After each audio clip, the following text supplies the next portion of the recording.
The belief that your life matters because it ends is the most comfortable lie ever told. Because as long as you hold it, you'll spend your entire existence waiting for death to give you permission to start living. Cold, precise, descending from a bold claim. No warmth, just the knife. The death gives meaning argument is the most well-dressed lie in Western philosophy. And look, the people who sell it aren't stupid. Bernard Williams wasn't stupid. The existentialists weren't stupid. The argument is clean, internally consistent, and emotionally satisfying in a way that makes it nearly impossible to argue with without looking cold. Here's the pitch. If life went on forever, nothing would matter. The clock is what makes every second count. You've nodded to this, we all have. Because on the surface, it holds. A flower seems more beautiful because it wilts. So therefore, a life means more because it ends. But there's a hole in that logic big enough to drive a truck through. And the fact that nobody points it out, that's not wisdom. It's a comfort story we keep reheating. Because the real alternative is too strange to sit with.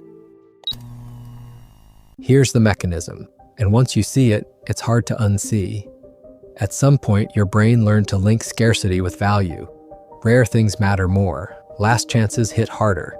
That logic works fine in the physical world. A sold-out show, a last train, a limited run. But at some point, you applied that same logic to your own existence.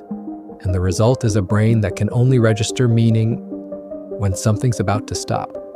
Here's the question that cracks the whole thing open. When the pressure doesn't spike, what do you feel? You've tried living like the clock matters, bucket lists, carpe diem energy, photos of sunsets captioned with something about soaking it all in. And underneath all of that, honestly, did it feel like meaning?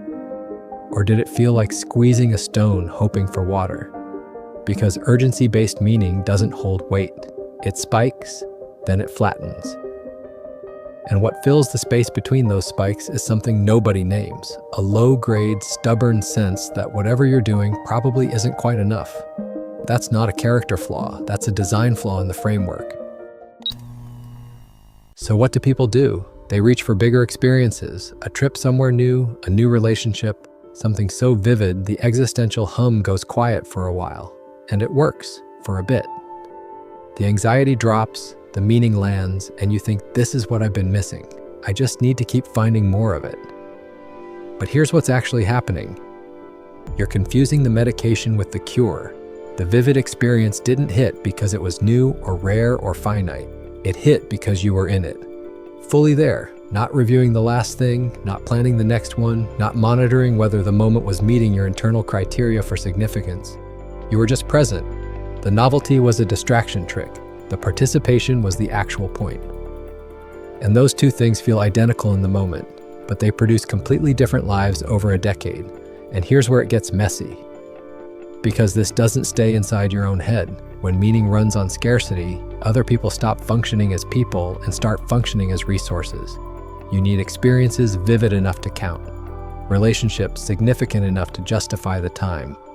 And you start quietly, without noticing, auditing the people around you. Does this connection still spike? Is this friendship giving me enough?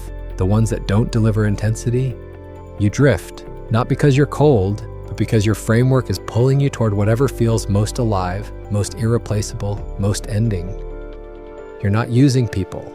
You're following the internal logic of a belief system you never actually chose. But the people on the receiving end of that logic, they feel it.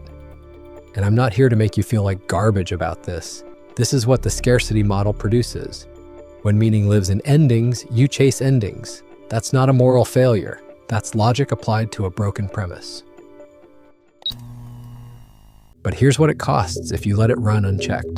The framework accelerates. Things that once felt meaningful stop landing.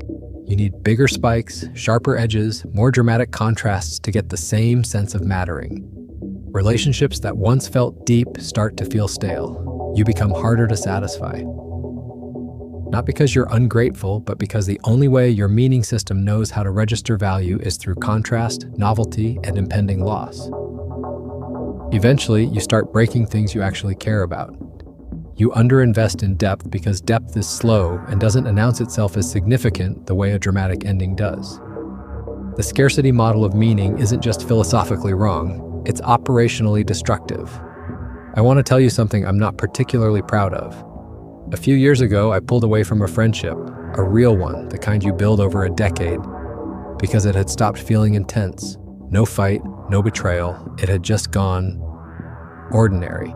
And my brain, wired to flag ordinary as irrelevant, quietly archived it. I moved toward sharper edges, more vivid situations. About 2 years later, that person reached out, just checking in. And sitting there reading the message, I realized the thing I'd filed under not enough was actually closer to what I'd been chasing everywhere else than anything I'd found. I was looking for meaning in the wrong direction. Same as Sebastian Frey, same probably as you. Here's the first thing you can do, and I mean genuinely small. Not a life overhaul, just a wedge in the door. Start noticing when you feel meaning in the moment versus when you feel meaning because something is ending. Those are different experiences. One is alive, one is pre-grief wearing meaning's clothes. Next time you feel that spike of "this matters," pause for 1 second and ask, would this still feel worth it if it weren't ending? If this dinner could repeat forever, would I still want to be here? Yes, you're in participation meaning. That's real. That's what we're building toward.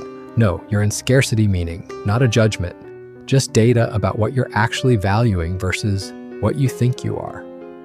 The distinction sounds abstract until you start tracking it. Then it shows up everywhere. Here's the thing behind the thing.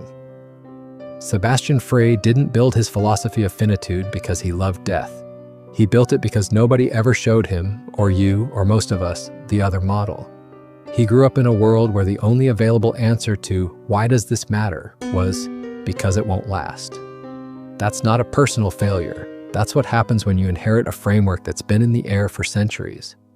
Compressed into philosophy textbooks, poetry anthologies, and the last 5 minutes of every film where the lesson is, love things harder because they're temporary.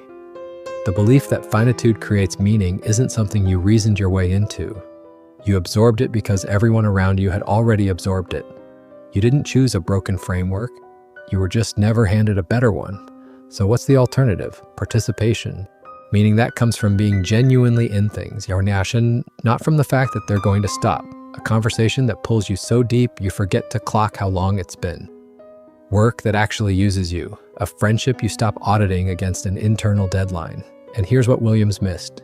The universe is not a closed system running out of content. It is, by every measure we have, a process still unfolding.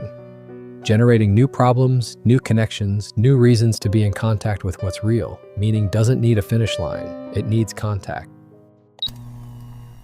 But the old framework doesn't disappear just because you've named it. It'll be back.